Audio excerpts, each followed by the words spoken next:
안녕하세요. 낭낭서가입니다. 오늘의 낭독책은 타커스 출판, 랄프 왈도 에머슨 지음, 박윤정 옮김, 자기 신뢰의 힘입니다. 내 안에서 나를 강하게 만드는 힘에 집중하라. 인생의 기적 같은 변화를 불러오는 마음 지침서라는 부제가 붙은 책입니다. 오늘은 본문 내용 중 다시 들으며 음미하고 싶은 몇 꼭지를 낭독해 봅니다. 누구나 홀로 설 수 있고 홀로 서야 한다. 우리는 서로에게 의지하는 버드나무가 아니다. 우리는 홀로 설 수 있고 홀로 서야만 한다. 자신에 대한 믿음이 확고하면 그 속에서 새로운 힘이 생겨난다. 우리는 신의 말씀을 대변하는 존재이며 세상의 갈등을 해소하기 위해 태어났다. 그러므로 다른 곳에 의존하는 태도를 부끄러워해야 한다. 법률과 책과 우상과 관습일랑 창밖으로 내던지고 자신의 생각에 따라 당당하게 행동하라. 그러면 사람들은 더 이상 우리를 동정하지 않는다. 오히려 고마워하고 존경할 것이다. 이런 가르침을 주는 스승이야말로 인간의 삶에 빛을 되찾아주고 인간의 이름을 모든 역사에 길이 남길 것이다. 스스로 자신의 기둥이 되어라. 외부의 의존 대상들을 모두 떨쳐버리고 홀로 설 때 비로소 강해지고 승리할 수 있다. 우리가 내건 깃발 아래 지원병이 한 명 도착할 때마다 우리는 그만큼 약해진다. 다른 사람에게서 아무것도 구하지 말라. 모든 것을 스스로 하라. 그러면 무한한 변화 속에서 우리의 유일하고 확고한 기둥이 곧 우리를 에워싼 모든 것을 떠받쳐 줄 것이다. 힘이란 내면에서부터 샘솟는 것이다. 우리가 약한 이유는 내면이 아닌 외부에서 도움을 구하기 때문이다. 이것을 깨닫고 주저없이 자신의 생각에 따라 몸을 곧게 펴고 손과 발을 움직이는 사람은 기적을 이룬다. 두 발로 땅을 딛고 있는 사람이 물구나무를 하고 있는 사람보다 강한 것과 같은 이치이다. 장미와 인간. 내 방 창문 밑에 핀 장미는 이전에 피었던 장미에 대해서 자신보다 아름다운 장미에 대해서 아무런 말도 하지 않는다. 그저 있는 그대로 존재할 뿐이다. 신과 더불어 오늘을 산다. 그러므로 장미에게 시간이라는 것은 없다. 다만 장미가 있을 뿐이다. 존재의 어떤 순간에도 장미는 완전하다. 잎눈이 트기 전에 이미 장미에 온 생명이 활동한다. 꽃이 만개한다고 더 많은 생명이 활동하는 것도 아니고 잎이 다 떨어지고 뿌리만 남았다고 활동이 줄어드는 것도 아니다. 장미의 본성은 어느 순간에나 한결같이 만족을 느끼고 자연을 만족시킨다. 그러나 인간은 행복을 미래로 미루거나 과거의 추억 속에서 산다. 현재에 사는 법을 모른다. 과거를 돌아보며 슬퍼하고 지금 자신을 에워싼 풍요에서 눈을 돌리고 발꿈치를 지켜 세운 채 미래를 내다본다. 장미처럼 시간을 초월해서 자연과 더불어 현재에 살지 않는다면 인간은 행복할 수도 강해질 수도 없다. 신에게나 인간에게나 환영받는 사람. 불만은 자신에 대한 믿음이 부족할 때, 의지가 약할 때 생긴다.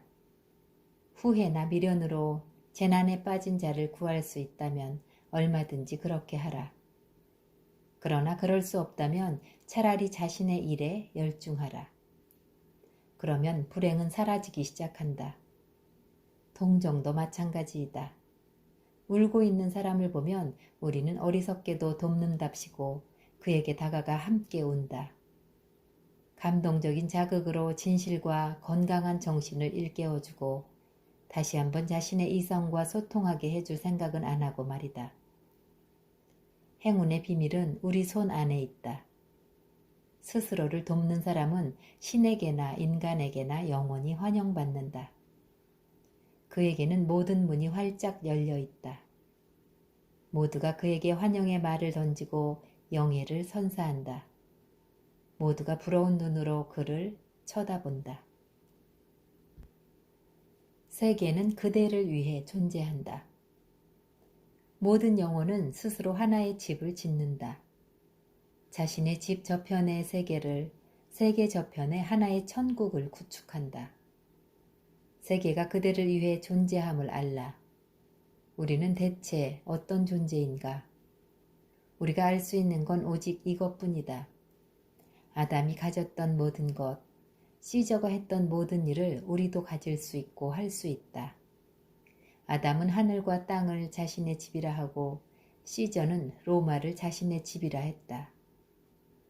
그대는 작은 구둣방이나 100에이커의 경작지 혹은 책으로 둘러싸인 다락방을 그대의 집이라 부를 것이다.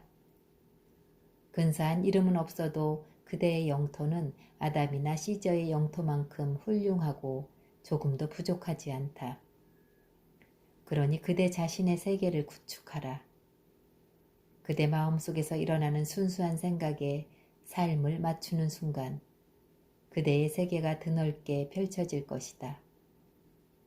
영혼이 그대 마음속으로 흘러 들어오는 순간 모든 것 속에서 혁명이 일어날 것이다. 평화로운 삶의 비결. 사람은 누구나 자기만의 환상 속에서 산다. 맥없이 떨리는 손 때문에 보람 있는 일을 하기 힘든 술 주정뱅이처럼 삶은 꿈속에서 벌이는 한바탕 대소동과 같다. 이런 삶에서 마음의 안정을 유지할 수 있는 길은 오직 현재라는 시간을 소중히 여기는 것이다. 허식과 혼탁한 정치의 소용돌이 한 복판에서도 조금의 의심도 없이 자신을 안정시키며 자신의 신조를 더욱 굳건히 해야 한다. 나의 신조는 어떤 일을 하든 뒤로 미루거나 남을 탓하지 않는 것이다. 막연한 희망을 품지 않는 것이다. 어디에 있든 누구를 만나든 항상 정의롭게 행동하는 것이다. 아무리 보잘것없고 추하더라도 지금의 친구와 환경을 우주가 보낸 신비의 전달자로 받아들이는 것이다. 소박하고 진실한 삶. 허영심이 강한 여행자는 왕후나 귀족, 귀부인에게 들은 말이나 행동을 들먹이며 자신의 삶을 그럴듯하게 포장한다. 야심의 찬 속물은 자신의 수저나 브로치, 반지 등을 자랑하고 화려한 명함이나 자신에게 쏟아진 찬사를 잘 간직해둔다. 좀 더 교양 있는 사람은 자신의 경험을 이야기하면서 특별히 흥미있고 시적인 일들을 강조한다. 로마에 갔던 일이나 그가 만난 천재, 그가 아는 명망가, 어제 본 멋진 풍경, 산에서 한 생각들을 이야기하며 자신의 삶의 낭만적인 색조를 덧칠한다. 그러나 신을 예찬하는 사람은 소박하고 진실하다. 전혀 허풍스럽지도 않으며 좋은 친구도 갖고 있지 않고 기사도 정신도 없고 모험적인 사건도 없고 다른 사람들의 칭찬을 바라지도 않는다. 다만 지금 이 순간 속에 평범한 일상의 진실한 경험들 속에 머문다. 현재의 순간과 평범하고 사소한 일들이 그의 생각에 스며들어 빛의 바다마저 흡수하기 때문이다. 진리의 독점권은 없다. 마음은 하나이다. 그러므로 진리 자체를 위해 진리를 사랑하는 가장 고차원적인 사람들은 진리의 소유권 따위를 중요하게 생각하지 않는다. 이들은 어디서든 진리를 감사하게 받아들이며 진리에 인간이 지어낸 이름을 붙이거나 도장을 찍지 않는다. 진리는 오래전부터 아득한 옛날부터 자신들의 것이었기 때문이다. 많이 배운 사람이나 사상을 열심히 공부하는 사람에게도 지혜에 대한 독점권은 없다. 이들은 어느 한쪽에만 치중한 탓에 올바르게 생각할 힘을 상실해버리기 쉽다. 정말로 중요한 생각을 들려주는 사람들은 오히려 별로 예리하지도 심오하지도 않은 이들이다. 우리가 오랜 세월 갈구하고 구해왔지만 찾지 못한 것을 이들은 아무렇지도 않게 가르쳐준다. 모두의 권리. 나는 속죄가 아니라 살기를 원한다. 나의 삶은 구경거리가 아니라 삶 자체를 위한 것이다. 나는 나의 삶이 화려하고 불안전하기보다는 중압감이 덜하기를, 그만큼 거짓없고 평화롭기를 갈망한다. 건전하고 유쾌하기를, 음식을 조절하거나 의사의 신세를 질 필요가 없기를 갈망한다. 나는 그대가 인간이라는 근본적 증거를 요구한다. 사람이 아닌 행위를 증거로 삼는 것에는 반대한다. 훌륭하다고 인정받는 행위를 하든 말든 내게는 아무런 차이가 없다. 나의 고유한 권리를 위해 대가를 지불하는 것에 나는 동의할 수 없다. 참된 만족의 조건. 우리 눈에 보이지 않아도 해악을 억제하는 힘은 존재하며 언제나 반드시 나타난다. 정부가 학정을 펼치면 위정자의 생명은 위태로워질 것이다. 과세가 터무니없이 높으면 세입은 늘지 않을 것이다. 형법을 너무 가혹하게 적용하면 배심원들은 공평하게 판단하지 못하고 법이 너무 무르면 사적인 복수가 난무할 것이다. 정부가 부당한 정치를 하면 시민은 과격하게 정부의 압력에 저항하고 삶의 불꽃은 한층 맹렬하게 타오를 것이다. 인간의 참된 생활과 만족은 지나치게 엄격하거나 지나치게 편안한 것을 피하고 어떤 상황이나 환경에서도 마음의 평정을 잃지 않는 데 있다. 말은 우리의 자화상이다. 말은 사람을 판단하는 잣대가 된다. 원하든 원하지 않든 우리는 말 한마디 한마디로 상대의 눈앞에 우리의 자화상을 그린다. 모든 말은 그 말을 하는 사람에게 영향을 미친다. 말은 고래를 향해 던진 창과 같다. 창을 던지는 순간 배 안에 밧줄이 풀리면서 창이 날아간다. 그런데 창이 잘못 만들어졌거나 던지는 방법이 서툴면 타수가 창에 베어 몸이 두 동강 나거나 배가 침몰해 버릴 수도 있다. 이처럼 말로 다른 사람에게 상처를 주면 자신도 반드시 해를 입게 된다. 자신의 삶을 주 교재로, 책은 주석으로. 배우는 자는 역사를 능동적으로 해석해야지 수동적으로 읽으면 안 된다. 자신의 삶을 주요 교재로 삼고 책은 주석처럼 이용해야 한다. 그러면 역사의 여신이 자신을 존중하지 않는 사람에게는 결코 내리지 않는 신탁을 그에게 내려줄 것이다. 먼 옛날 널리 이름을 떨친 사람들의 업적이 오늘날 자신이 하는 일보다 더 의미 있다고 생각하는 사람은 결코 역사를 바르게 읽지 못한다. 배우는 자는 자신의 몸속에서 온 역사가 살아있음을 알아야 한다. 그리고 당당히 집에 앉아 자신의 세계의 어떤 나라, 어떤 정부보다도 위대함을 깨달아야 한다. 자연과 배우는 자의 마음. 사람의 마음에 감화를 주는 것 가운데 가장 빠르고 중요한 것은 자연이다. 매일 해가 뜬다. 해가 지면 밤이 오고 별이 뜬다. 뜬금없이 비바람이 분다. 끊임없이 풀이 자란다. 여자와 남자는 말을 주고받고 서로를 바라본다. 배우는 자는 이 모든 광경에 가장 많이 관심을 기울이는 사람이다. 그는 마음속으로 이 모든 것의 가치를 판단한다. 자연은 그에게 어떤 것일까? 신이 만들어낸 이 신비롭고 끝없는 천에는 처음도 마지막도 없다. 그 자신을 환원하는 원 같은 힘이 있을 뿐이다. 이런 면에서 자연은 배우는 자의 마음과 유사하다. 배우는 자는 자기 마음의 처음과 끝이 어디인지 알지 못한다. 그만큼 그의 마음은 완전하고 무한하다. 그저 아는 것이 진리이다. 아이들을 다룰 때 나의 라틴어나 그리스어 실력, 업적, 돈 같은 것은 아무런 도움이 안 된다. 나의 영혼만이 도움이 될 뿐이다. 내가 고집이 세면 아이도 똑같이 나에게 고집을 부린다. 그러면 난 부끄럽게도 완력을 써서 아이를 때린다.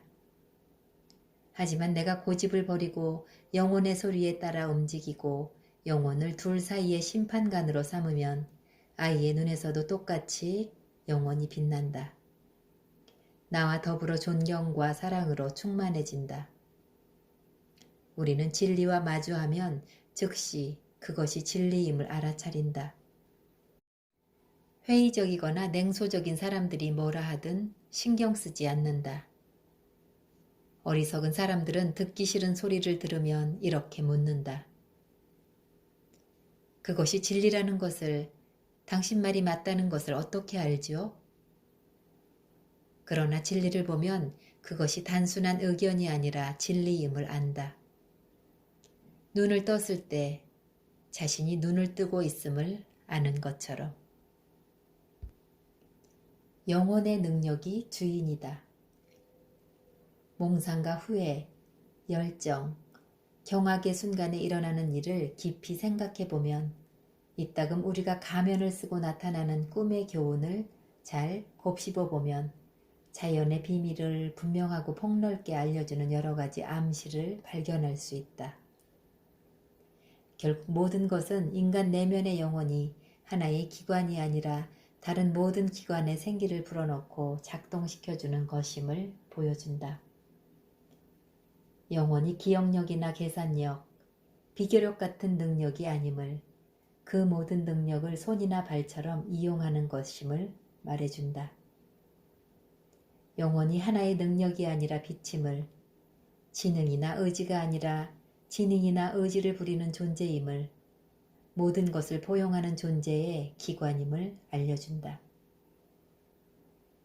소유되어지지 않고 소유되어질 수도 없는 무한히 영혼임을 보여준다. 자연은 영혼을 치유하는 병원. 사람들은 흔히 고난에 처할 때, 가난을 숨길 장소로 혹은 사회적으로 성공을 거두지 못할 때 고독을 즐길 장소로 농장을 준비해 둔다.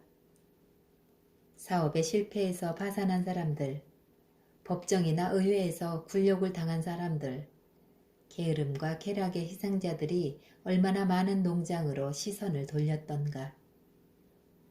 이들은 도시의 생활과 악덕에 상처 입고 고통받다가 생각한다. 이제 나로 인해 상처받은 자식들을 땅으로 되돌려 보내야겠어. 나를 길러준 땅이 이제 아이들을 쉬게 해주고 치유해 줄 수 있게. 이제 땅이 그들의 병원이 될 수 있게. 영혼의 대화. 들이나 숲이 선사하는 최고의 기쁨은 인간과 초목 사이의 신비롭고 불가사의한 관계를 돌아보게 해준다는 점이다.